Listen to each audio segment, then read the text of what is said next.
Assalamualaikum warahmatullahi wabarakatuh. Perkenalkan, nama saya Marsanda Agustin dari STR Keperawatan dari kelas 1B. Di sini saya akan menjelaskan tentang pengertian anatomi. Anatomi adalah ilmu yang mempelajari struktur tubuh makhluk hidup, termasuk bentuk, letak, dan hubungan antar bagian tubuh.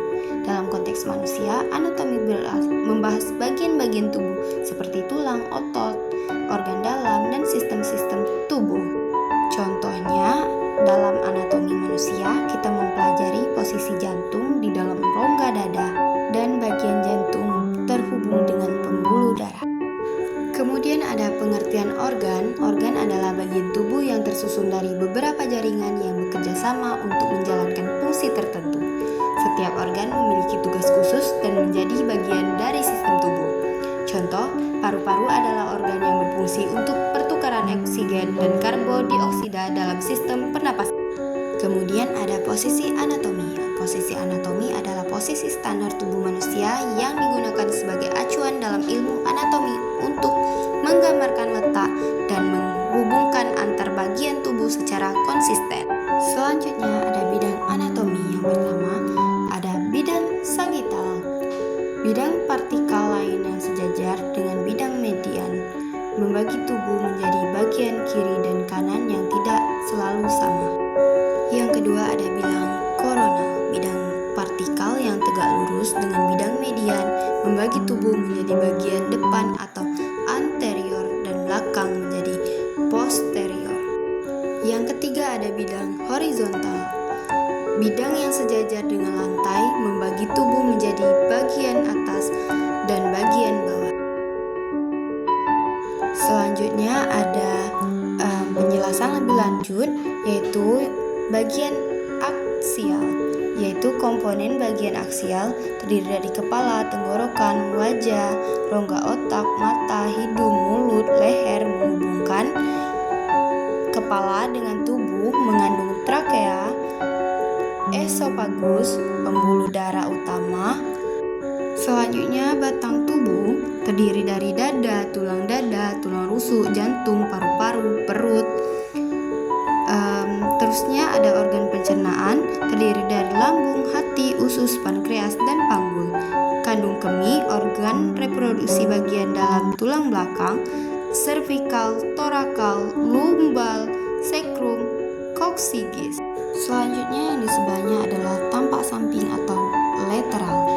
Ciri-ciri tampak samping yaitu kepala terlihat profil atau telinga terlihat, wajah hanya sebagian, leher dan pundak terlihat di sisi tulang belakang, tampak melengkung alami, dada dan perut terlihat bentuk menonjol atau cekun, lengan dan tungkai tampak dari sisi tulang punggung, dan bokong terlihat jelas.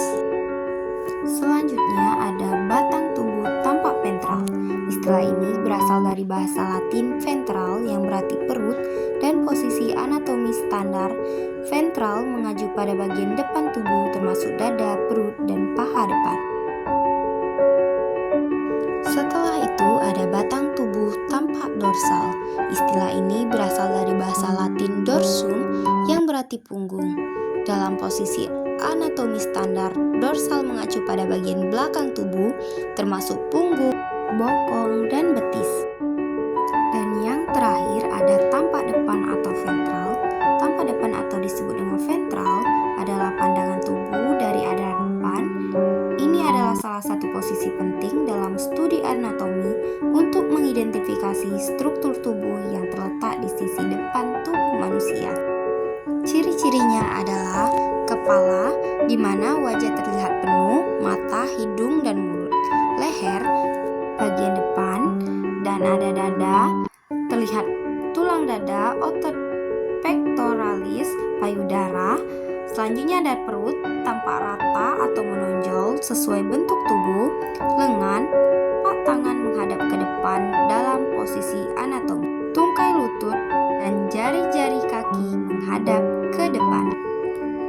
Sistem rangka terdiri dari 206 tulang yang menyangga tubuh, melindungi organ vital, dan memungkinkan gerak melalui persendian. Contoh, tengkorak melindungi otak, tulang rusuk melindungi jantung dan paru-paru. Sistem otot. Otot terdiri dari otot rangka, otot polos, dan otot jantung. Berfungsi menghasilkan gerak, mempertahankan postur, serta menghasilkan panas tubuh.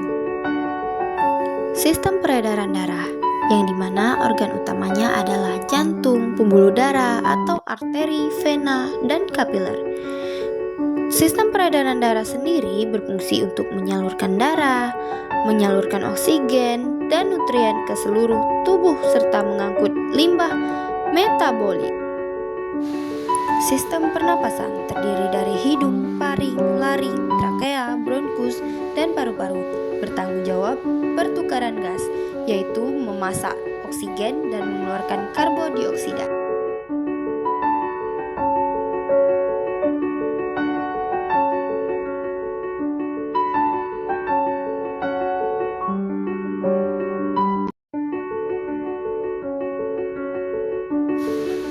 Sistem pencernaan meliputi mulut, kerongkongan, lambung, usus halus, usus besar, hati, pankreas, dan kandung empedu.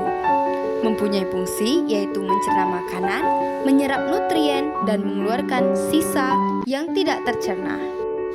Sistem saraf terdiri dari otak, sumsum tulang belakang, dan saraf tepi. Mempunyai fungsi mengatur dan mengkoordinasi fungsi tubuh, respons terhadap rangsangan, serta kontrol pikiran dan indera. Sistem endokrin, kelenjar hormon yang meliputi hipofisis, tiroid, paratiroid, adrenal, pankreas, dan gonad. Berfungsi menghasilkan hormon yang mengatur metabolisme, pertumbuhan, reproduksi, dan homeostasis. Sistem urinaria meliputi ginjal, ureter, kandung kemih, dan uretra. Fungsinya adalah menyaring darah, membuang limbah dalam bentuk urin, dan mengatur keseimbangan cairan serta elektrolit.